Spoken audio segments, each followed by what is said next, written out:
I am going to graduate soon, and I am also going to be in debt soon.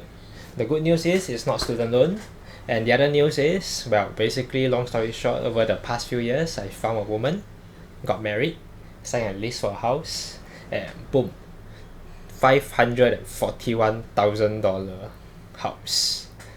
Minus away the loan, the grant, and the down payment, we still need about $240,000 earliest by January 2028, or I will be borrowing money from the bank with ridiculously high interest rates. Splitting half the effort between me and my wife, both of us will need about 120k each. Wow, she's probably already at the halfway mark, but for me, as a fresh grad, I have close to nothing.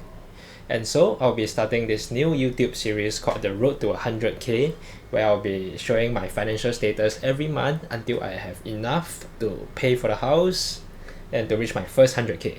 So hit that subscribe if you want to follow along. To start off this journey, I am creating a high interest rate bank account, specifically the UOB One account, which gives me 2.3% interest if I credit my salary in and spend over $500 each month. The cards came in about 3 days later, and I got 2 cards from the bank, a Master and a Visa. And I gave one to my dad so that he can use to buy groceries and things that he might need.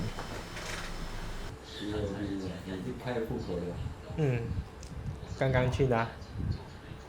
After transferring $1,000 to activate my bank account, the first thing I did was to use the ATM to withdraw some cash, making sure it was working, before proceeding to transfer the rest of my fund into this bank account. Next, I also have a Google Sheet where I upload all my spendings like food, transport, and many other expenses, so that I can put up a pivot table and analyze my expenses.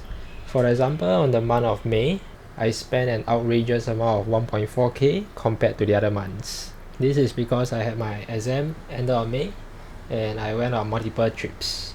Like from this data, we can see that I went to a restaurant a lot in May. I spent $548 on May in restaurant. If I were to go back to the data and sort by just restaurants in May,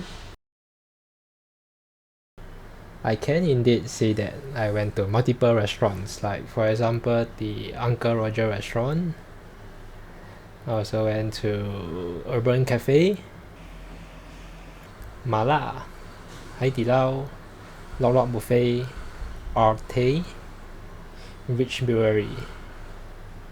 All these data are collected every time I spend, which might sound inefficient, but I plan to automate this in the future. The next thing I need is a stable source of income. Well, at the time of recording this, I have already found a job as a software engineer with below average fresh grad income, but this is fine. I also have a small little side hustle of selling coffee on weekends. So if you like to support, come by and buy a cup of coffee. I have another 11.6k in investment. My portfolio mostly consists of the S&P 500 and some Singapore blue chip stocks. This total up to about $40,000, putting me at the 40% point of my first 100k journey. If I were to draw an estimate of this journey, assuming I save $1,000 a month with my bank growing at 2.3% and $2,000 into investment at 5%, the estimated time I will reach 100k would be by 2027 February. And that will be enough to pay for the house by August, but that will leave me bankrupt. I will see what life would do to me over the next few years. Hopefully there won't be a need for the use of emergency fund or sudden illness that would wipe out my entire saving. And before I end this video, just to let you know that this isn't about making money or financial advice. I'm just sharing my current situation and hope that I can hit my goal by 2027. I guess that's all I have for this, and I'll see you next month.